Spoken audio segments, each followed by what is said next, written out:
Start. हरियाली से प्यार का मामला मोटे तौर पर 3 चीज़ों से जुड़ा रहता है। एक तो मन बहल जाए, दूसरा इस मन को ऊर्जा मिले और तीसरा हमारे मन को यह बात महसूस होती रहे कि पंच तत्व का हमारा चोला इसी प्रकृति का अंश है। यूँ इन तीनों के बीच हमारे अपने रुझान भी साथ साथ चलते रहते हैं। मसलन हरियाली पर बैठकर गहन ध्यान लगाकर सुकून पा लिया या कैमरे में तस्वीरें कैद कर ली या वहाँ नियमित भ्रमण करने लगे, यानी इसमें हमारा अपना जीवन दर्शन, हमारी सामाजिक दशा, दैनिक कार्यकलाप आदि के कुछ बिंदु अहम भूमिका निभाते हैं। हम हरियाली के साथ कुछ समय बिता रहे हैं, यानी हम अपने सकारात्मक पक्ष को पुष्पित पल्लवित कर रहे हैं। हम सबके जीवन में कभी न कभी वह पल तो जरूर आता है जो यह बताता है कि अब बस बहुत हुआ। हम तकनीक के कुछ ज़्यादा ही गुलाम बन रहे हैं।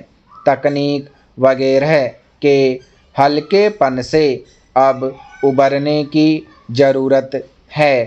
ठीक है कि यह मनोरंजन करता है, पर इससे मनोबल भी गिरता है। दरअसल आधुनिकता और भोगवाद का मकड़जाल है ही ऐसा कि इसमें अटका वह इंसानियत से भटका।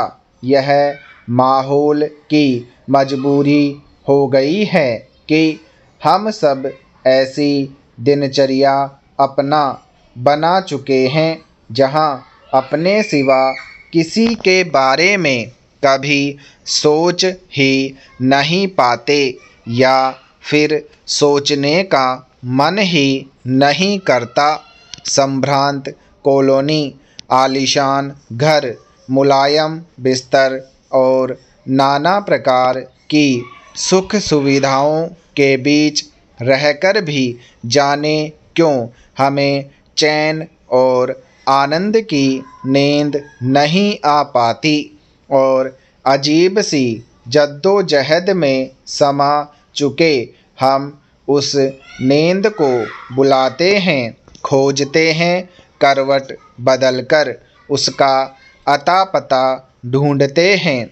आज यह सबके चिंतन करने का समय है कि हम लोभ की कैसी कुसंगति में फंस गए कि दैनिक जीवन से रस और रंग गायब हैं और हमें इसकी कमी से उपजने वाली स्थितियों का भान तक नहीं।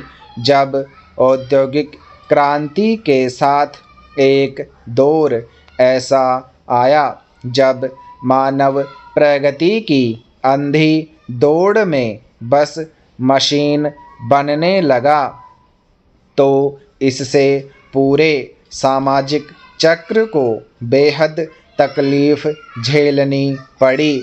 जिस तरह प्रकृति को तहस नहस किया गया वह एक भयानक क्रूरता थी। तब किसी को उस प्रकृति की परवाह ही नहीं थी जिसके हम अंश हैं। वह एक अभियान चल पड़ा था, विकास के नाम पर सिर्फ दौलत कमाना और तरक्की करना। तब शायद प्रकृति खुद भी आहत होकर यह सोचने लगी होगी कि स्वार्थ की कठपुतली इंसान से भावुकता और संवेदनशीलता की उम्मीद करना बेईमानी है। पर आज ये मानदंड बदल रहे हैं जब एक के बाद एक अजीबोगरीब बीमारियों का प्रकोप बढ़ने लगा है। अब इंसान में कुछ सकारात्मक बदलाव हुआ है और वह थोड़ा बहुत प्रकृति से जुड़ने की कोशिश करने लगा है। कानूनी मजबूरी में ही सही, रसोई से लेकर दफ्तर तक प्लास्टिक पर पाबंदी लगी है। अब कुछ पढ़े लिखे युवक खेती में रुचि दिखाने लगे हैं। पौधों को उगाकर प्रकृति को धानी रंग दे रहे हैं। जीवन और प्रकृति के संबंध को समझना वक्त की ज़रूरत भी है।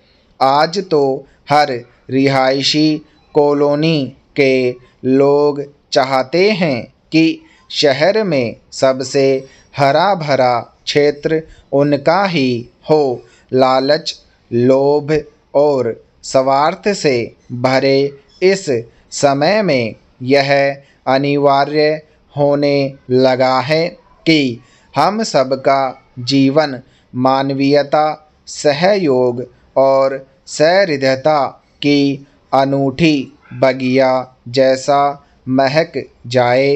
सादगी भरा मन खोजने पर नहीं मिले तो येन केन प्रकारेण हरियाली संगति का लाभ जरूर लेना चाहिए, इसलिए कि अपने संपर्क में आने वाले लोगों को भी वह अपने जैसा बना देती है।